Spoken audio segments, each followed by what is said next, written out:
Conférence du père Marc Lambré, donnée à l'université de Cartier, le jeudi 13 juin 1996, dont le sujet est La modernité est-elle la maturité du christianisme?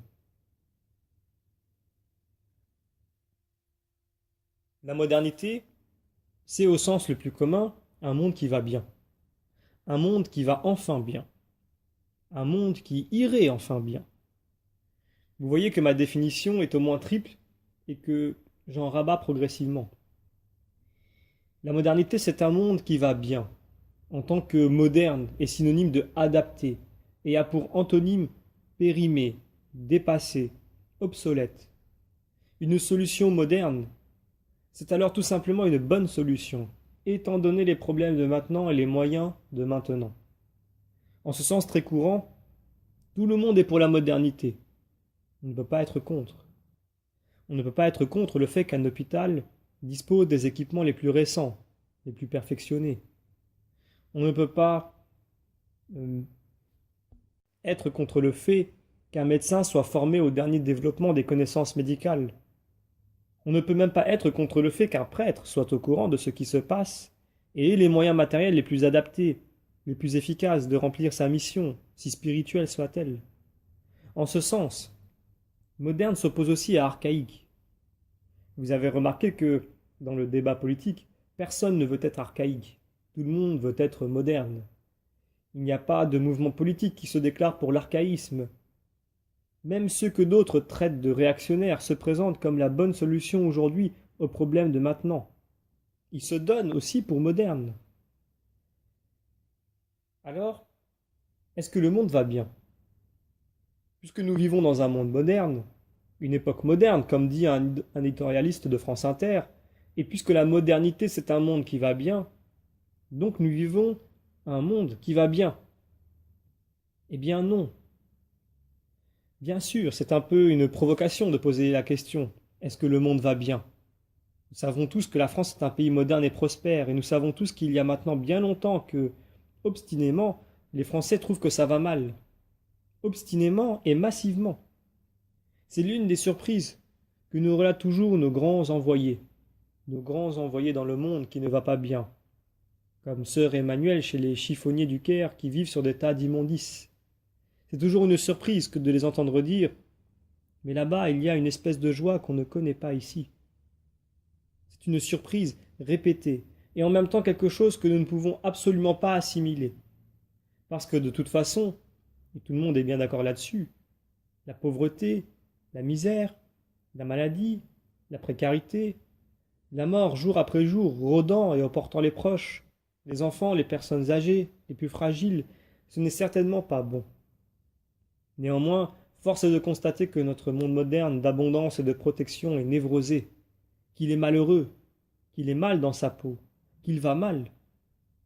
Les gens vont mal dans ce monde moderne qui est censé être le monde qui va enfin bien. Ce mal-être prend la figure, connue dans l'espace public, de l'écologie, des militants verts, antinucléaires, parfois antimatérialistes. Mais on a assez dit que le mouvement de mai 68, qui était contre la société de consommation, de ce point de vue même apparaît comme dérisoire à la lumière de ce qui s'en est suivi. Au fond, il y a une chose à laquelle personne n'est prêt à renoncer, c'est la société de consommation. On sent bien quand même que ce monde moderne comporte des menaces et des nuisances dont on ne sait pas jusqu'où elles pourraient croître, dont on ne sait pas si elles ne risquent pas de détruire le monde en question. Je regardais tout à l'heure les guignols de l'info, la petite séquence de fiction, de futurologie, imaginant le Vache Folleton de 2006, dont le présentateur annonçait nous devons battre le record de l'année dernière. Nous devons arriver à ramasser, disait-il, 260 000 francs. Cela apparaît impossible, mais nous sommes encore 400 000 Français. Donc il suffit que chacun donne un franc. Ce n'est qu'un petit exemple, cueilli il y a une heure de quelque chose qui est très présent dans nos esprits. Nous vivons le sentiment, plus ou moins diffus, d'une menace totale suspendue au-dessus de nos têtes de destruction absolue. Et qui, comme menace, épouse les spectres que fait naître l'actualité les uns après les autres. Quand c'est la guerre du Golfe, c'est l'embrassement nucléaire qui peut être déclenché d'une semaine à l'autre. Quand c'est la vache folle, c'est la pandémie catastrophique irréversible. Quand c'est le sida, c'est pareil. Et en même temps, ces menaces sont comme des fantômes qui passent et qui se succèdent. C'est-à-dire que l'homme moderne que nous sommes pense à la fois que nous vivons un monde qui va enfin bien, grosso modo. Néanmoins, lui, l'homme moderne que nous sommes, il ne va pas bien. Et d'ailleurs, il est constamment menacé. Il vit en fait sous une menace constante, protéiforme. Et périodiquement, ces angoisses sont calmées plus ou moins directement par un discours, toujours le même, selon lequel il s'agit de crises qui seront surmontées. Vous connaissez ce discours. Vous l'avez déjà rencontré dans bien des bouches, sous bien des visages. On en tient par exemple pour les États-Unis. Périodiquement, on nous montre les États-Unis sur nos écrans comme la société de la violence, de la ségrégation, comme une poudrière, une bombe qu'on ne cesse de faire grossir et qui approche de son explosion. Et périodiquement, quelqu'un vient nous expliquer « Mais vous savez, la société américaine est extrêmement adaptable, et il s'agit d'une crise de plus qui sera surmontée comme les précédentes. » Ce discours-là a une validité beaucoup plus générale. Si vous pensez à cette succession de fantômes qui passent, tenez, je reprends par exemple la guerre du Golfe. Parce qu'évidemment, les médias sont en permanence la caisse de résonance énorme de l'humeur de l'instant. Pendant la guerre du Golfe, rappelez-vous, pendant toute la période qui a précédé les hostilités, qui a tout de même duré depuis l'été jusqu'à janvier, les médias n'avaient rien d'autre à faire que de répercuter et d'amplifier l'angoisse de la perspective d'une conflagration nord-sud, planétaire, fatalement atomique. Et nous avions tous peur. Et puis la guerre du Golfe n'a pas eu lieu. Vous savez bien, c'était sur nos écrans comme du cinéma, comme devant une console de jeu, frappes chirurgicales et autres opérations électroniquement satisfaisantes. Nous étions dans un soulagement extraordinaire de voir que finalement, tout se passait très bien.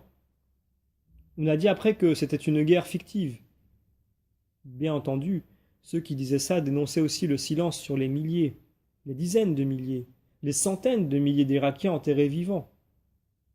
Mais les Irakiens, enterrés vivants, devenaient pour l'occidental moderne que nous sommes, comme des Biafrais ou comme des Éthiopiens, comme cette masse qui, à la fois, massa damnata, notre mauvaise conscience, et en même temps, suffisamment loin de nous pour qu'elle ne nous atteigne pas vraiment. Une fois qu'on a accusé quelques coupables et qu'on s'est ainsi dédouané, on se sent assez confortable avec ces masses d'horreur-là.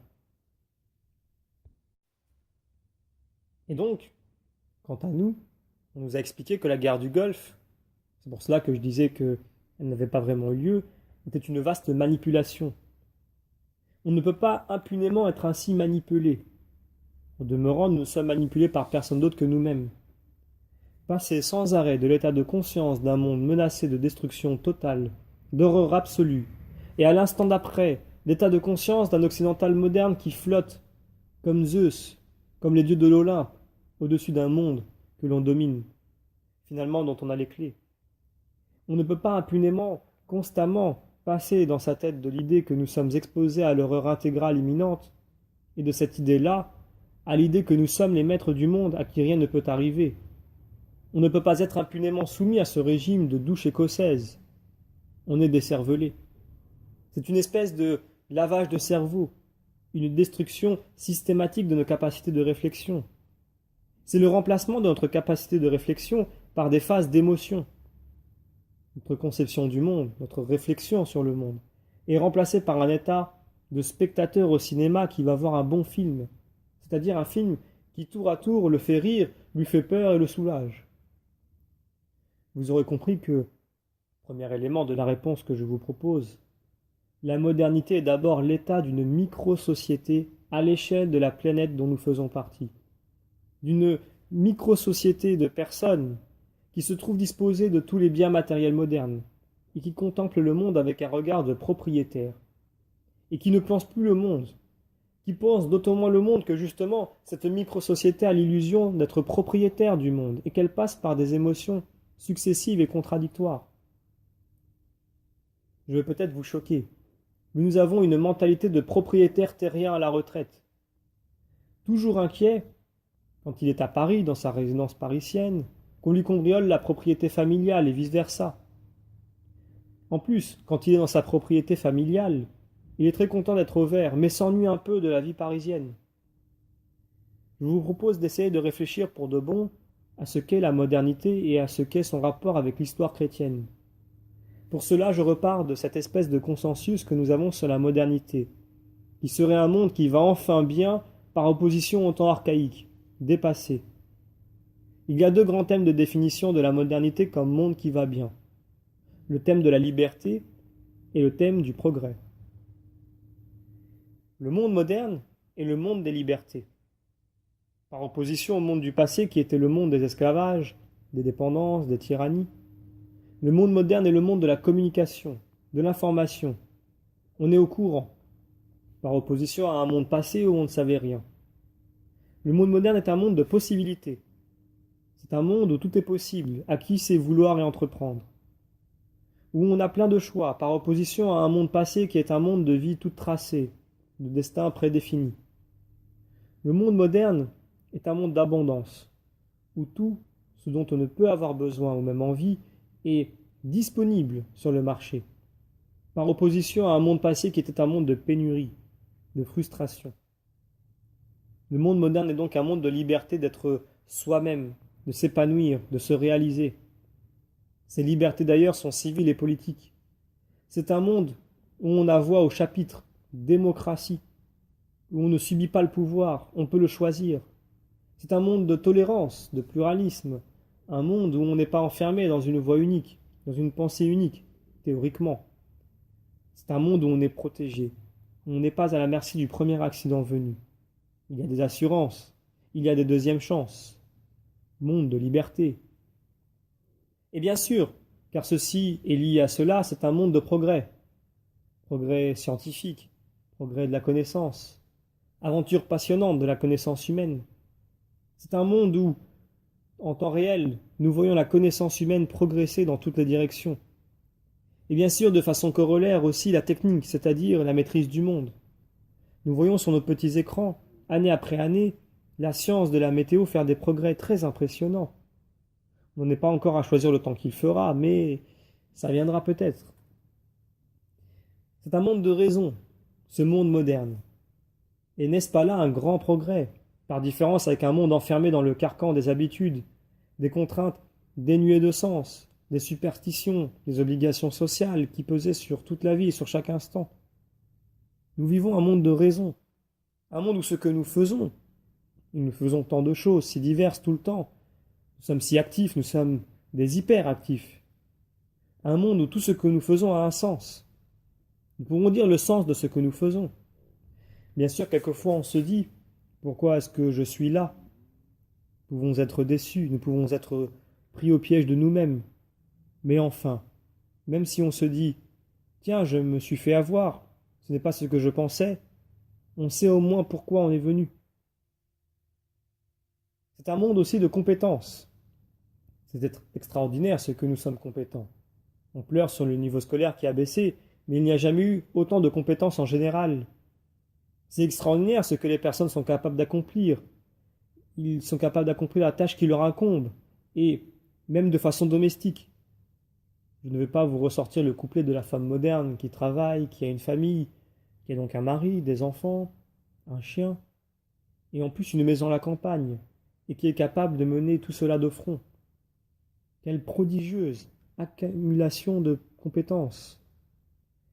C'est aussi un monde de prestige. Ce que nous faisons est gratifiant.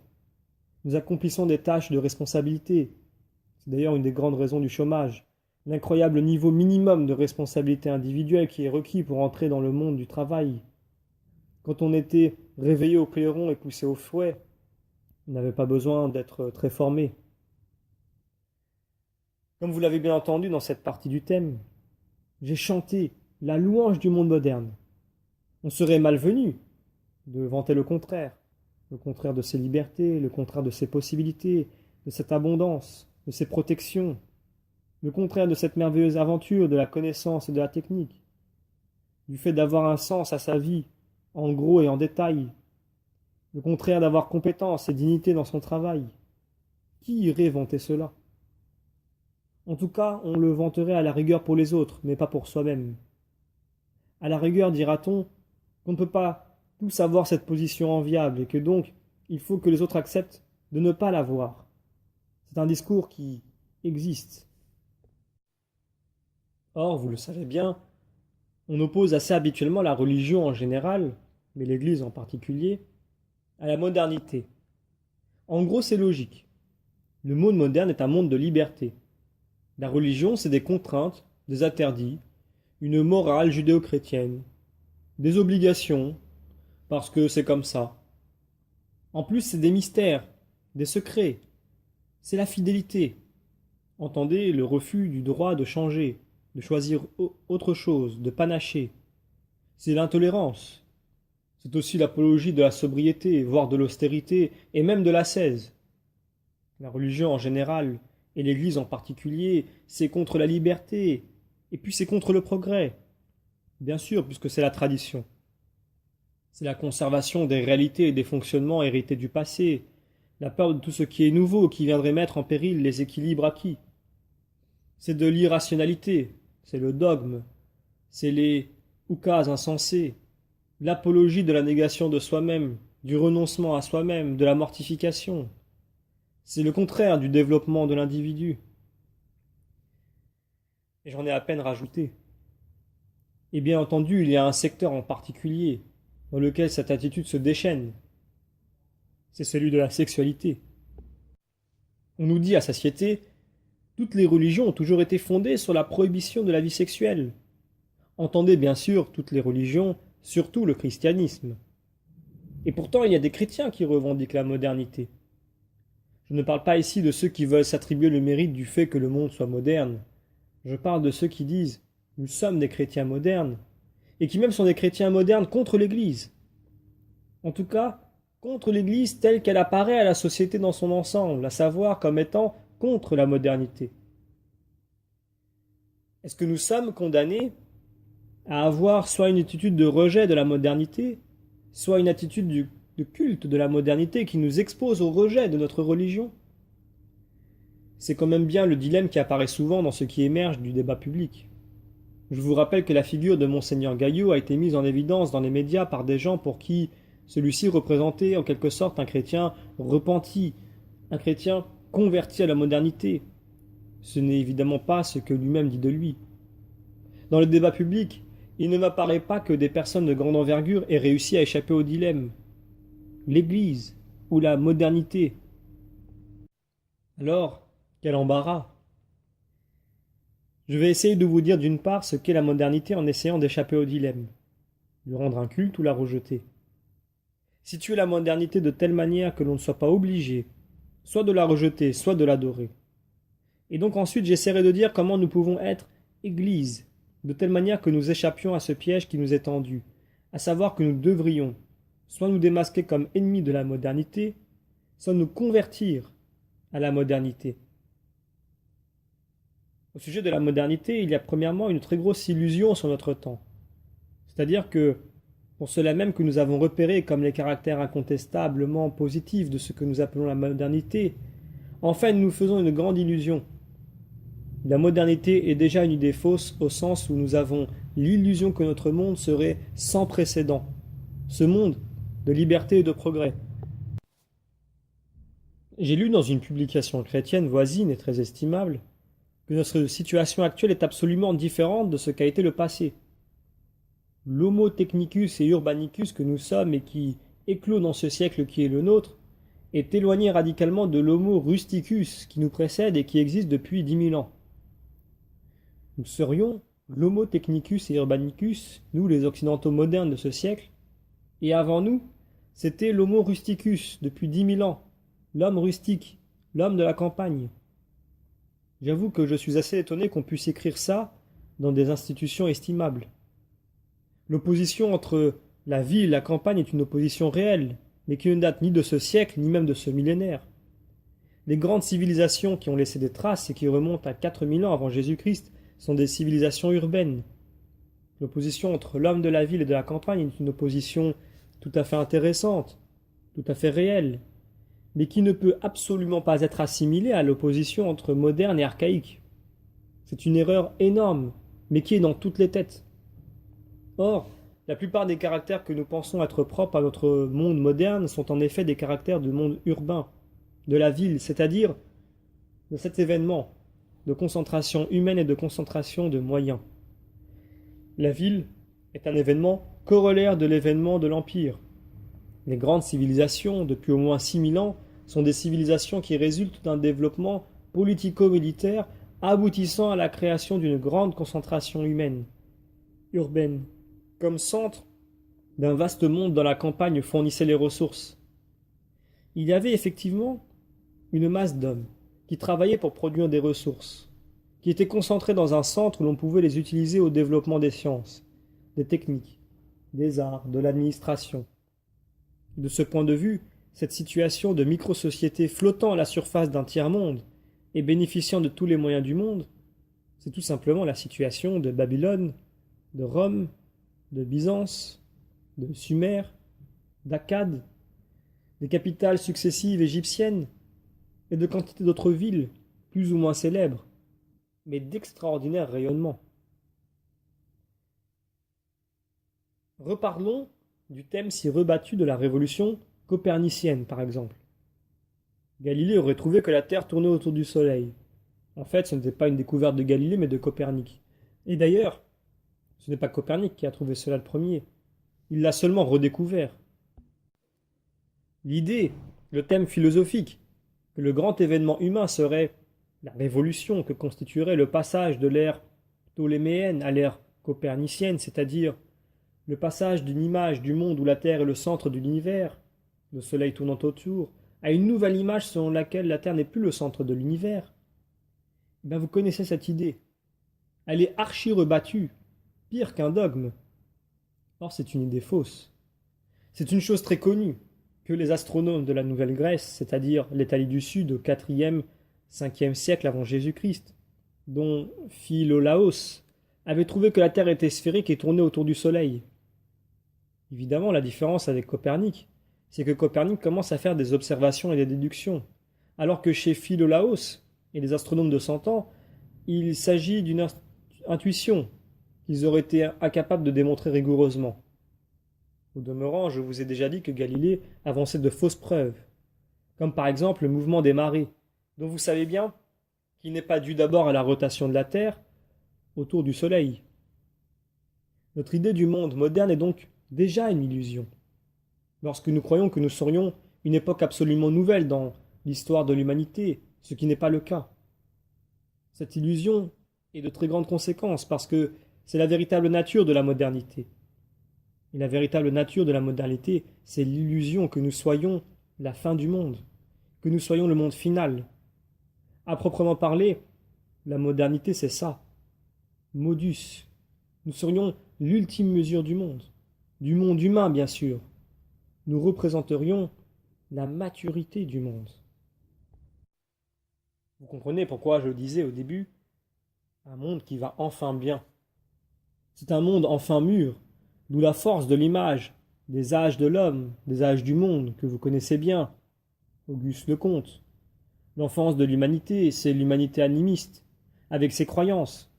Puis l'adolescence de l'humanité, c'est l'humanité des grandes civilisations supérieures, impériales, urbaines, avec les grandes religions mondiales. Et puis, la maturité de l'humanité, c'est le monde moderne, l'âge de raison, l'âge de la liberté, l'âge de l'émancipation. Cette image qui a été employée par des théoriciens du XIXe siècle, nous en sommes imprégnés. Tous, nous avons l'impression d'être l'homme adulte. Et c'est pourquoi aussi nous regardons par exemple l'Afrique et les Africains comme des enfants. Vous vous rappelez le colonialisme, l'expérience coloniale des sauvages était une preuve, s'il en fallait une de plus, de ce que notre monde moderne était la maturité du monde. C'est cela qui est nouveau. Tout le reste ne l'est pas. Cette extraordinaire position privilégiée dans l'ordre des libertés individuelles, civiles et politiques, dans l'abondance économique, de la formidable aventure de la science, des techniques et des arts. Bien des âges avant nous l'ont vécu. Et nous le savons bien. Nous avons tous étudié à l'école de la Grèce antique. Nous ne sommes que des Grecs antiques à grande échelle, moins la profondeur du sens du monde, et plus l'illusion que nous serions le dernier des mondes. C'est aussi la critique de Nietzsche quand il parle du dernier homme. Directement liée à cette illusion de la modernité est l'irreligion de la modernité. Attention, j'essaierai de me garder de tomber dans l'illusion que j'ai dénoncée. L'irreligion elle-même de notre époque n'est pas une générale nouvelle. Après l'âge d'or de la Grèce, sans doute, en tout cas, certainement l'âge romain tardif, pas si tardif que cela, on ne parle pas de l'Antiquité tardive, mais seulement du 1er siècle de notre ère, ces âges sont très irreligieux. Le citoyen romain ressemble au Français moyen, prospère dans un monde qui ne l'est pas, bénéficiant d'un monde d'esclavage et de ressources. Il est irreligieux, tout simplement du matérialisme vécu. C'est l'irreligion de l'homme coupé de ses racines, justement de cet homme qui n'est plus l'homo rusticus, qui est l'homo urbanicus qu'on a planté, qu'on n'a pas planté justement, qu'on dépose sur le pavé de la ville, à qui on donne l'eau courante, les thermes, les jeux du cirque, les distributions de sesterces. La Rome du 1er siècle, qui est encore loin de la décadence au sens politique et économique, est peuplée de chômeurs, mal dans leur peau, irreligieux, goûtant à toutes sortes de sectes et de drogues. Mais ils ne croyaient pas le monde enfin réussi. L'irréligion du monde moderne, donc propre à la modernité, corollaire de l'illusion de la modernité, ce n'est pas l'indifférence religieuse, la confusion religieuse, le bazar disparaissant des religions. C'est une espèce de religion de remplacement. Ce sont toutes les sortes d'anti-religions qui se sont révélées et déchaînées dans notre XXe siècle. Nazisme, bolchevisme et espèces diverses et intermédiaires. Toute espèce de système d'idées fonctionnant de manière quasi religieuse, dogmatique, obligatoire, cultuelle, systématique, est censée achever le monde, le faire parvenir enfin à sa perfection. Et bien entendu, j'emploie ce terme d'achever à dessein, parce que plus ces systèmes ont été pratiquement mis en œuvre, et plus la destruction systématique de l'homme et du monde a été réalisée. Dernier effroyable exemple en date, le système de Pol Pot. Et à ce sujet, si une chose m'inquiète très immédiatement dans cette situation d'illusion et d'irreligion qui est la nôtre, c'est l'inconscience où nous sommes de la véritable nature de ces phénomènes. Et du coup, l'incroyable légèreté avec laquelle ils sont pris dans l'opinion publique, dans le débat public. Ainsi, pour Pol Pot, on annonce sa mort, puis on annonce qu'il n'est pas mort. Et cela donne matière à des billets d'humeur. J'ai entendu Frédéric Dard, reçu à nulle part ailleurs, et réagissant au fil des informations, selon le principe de l'émission, commenter de façon remarquable l'annonce de la mort de ce sinistre personnage. L'animateur avait interrompu le journaliste et s'était tourné vers l'invité avec le regard sévère qu'il prend quand les choses ne sont pas bien et qu'il faut être réprobateur. Et l'invité dit « Je trouve amusant qu'un homme aussi sanguinaire s'appelle Pot. » Alors l'animateur, qui sent un peu les choses, est vite passé à la suite. Vous vous rendez compte? Cet homme a mis en œuvre systématiquement une effroyable horreur, d'avilissement, de destruction systématique de l'être humain à l'échelle de tout un pays au nom d'idées modernes, au nom du monde moderne qui va enfin bien, un monde de lumière, de raison, de justice, d'ordre, d'équité, de liberté, au nom des idées qui sont dans nos têtes. Bien entendu, je crois que le véritable problème au sujet de l'extermination systématique des Juifs de la dernière guerre, ce n'est pas qu'il y ait des révisionnistes et des négationnistes, c'est qu'on ne prend pas dans le débat public cette question à sa hauteur religieuse. Si l'on peut rire de Pol Pot après quelques années, parce que ce ne sont finalement que quelques millions de Cambodgiens vite oubliés, pourquoi ne voulez-vous pas qu'on en fasse autant de ceux qui sont partis en fumée il y a 50 ans? Si l'on n'apprend rien, si l'on ne comprend rien, pourquoi, surtout, ne voulez-vous pas que cela recommence? La modernité peut être vue comme le fait du progrès de la liberté. Le progrès et la liberté, c'est bon, cela a toujours été bon. Dans l'histoire des hommes, des sociétés, ont vécu de merveilleux accroissements de liberté, de connaissances, de conditions de vie et d'épanouissement. Il se trouve que notre histoire universelle, indique que cela a toujours été au bénéfice d'une minorité vivant de l'exploitation de la grande majorité. Les conditions économiques et politiques de notre prospérité aujourd'hui sont toujours cela. Le drame de l'illusion de la modernité, c'est qu'on croit qu'il suffit de laisser le monde être de plus en plus moderne pour qu'il soit de plus en plus libre et juste. Le propre, l'essence de la modernité, c'est l'idée que nous vivrions un monde qui irait enfin bien, que nous vivrions une fin du monde qui serait un accomplissement. Cette idée est nouvelle d'ailleurs. Elle n'est pas nouvelle de ce siècle, ni même de l'époque de Galilée, elle est nouvelle de l'époque du Seigneur. C'est une affirmation chrétienne. Nulle part ailleurs dans l'histoire du monde, vous ne trouverez cette affirmation que la fin du monde est arrivée et que cette fin du monde est une bonne nouvelle. Que le monde nouveau est inauguré, monde de justice, d'amour et de paix. Cette idée, c'est le premier mot de l'Évangile. Et cette idée qui se retrouve sous forme d'illusion à notre époque, en fait sous forme d'illusion, elle date d'avant notre siècle, il faut remonter au moins à la Révolution et probablement avant. Cette idée signe le fait que la modernité arrive au terme pas ultime, d'une histoire chrétienne. Et maintenant, que faire? Que faire, nous qui sommes des occidentaux modernes et des chrétiens? Vous l'avez compris, certainement pas critiquer la liberté ou le progrès comme tel. Et certes, cela a pu se faire et cela se fait encore. Certainement pas même relativiser le fait que plus de liberté dans tous les domaines, de toutes les façons, ce soit un mieux. Que plus d'abondance, de justice et de sécurité, ce soit un mieux pour l'homme. Certainement pas non plus attaquer sur le thème « tout ce qui est bon dans ce monde moderne est un héritage chrétien ». Même si c'est vrai, cela ne sert à rien. Ce que nous pouvons et ce que nous devons faire, c'est réaliser dans nos personnes et dans nos communautés ce monde qui va enfin bien. Qu'est-ce qui est mal? Sûrement pas de vouloir plus de liberté et de progrès et de se réjouir d'en avoir plus. Sûrement pas en soi de désirer ou de rêver que ce monde, qui est une histoire de bruit et de fureur, atteigne un état qui serait radicalement meilleur. Nous n'allons sûrement pas rejeter cette idée en soi. Sûrement pas entrer dans une polémique où nous revendiquerions, pour nous chrétiens, comme notre héritage, tout ce qui est bon dans la société. Alors, que devons-nous, que pouvons-nous faire? Réaliser dans nos personnes et dans nos communautés ce monde qui va enfin bien, conformément à la parole de celui qui l'a annoncé, que le premier a fait une telle annonce dans l'histoire de l'humanité, c'est-à-dire en vivant, nous, l'amour révélé dans le Christ, cet amour qui se signe du don de sa vie pour ceux qu'on aime.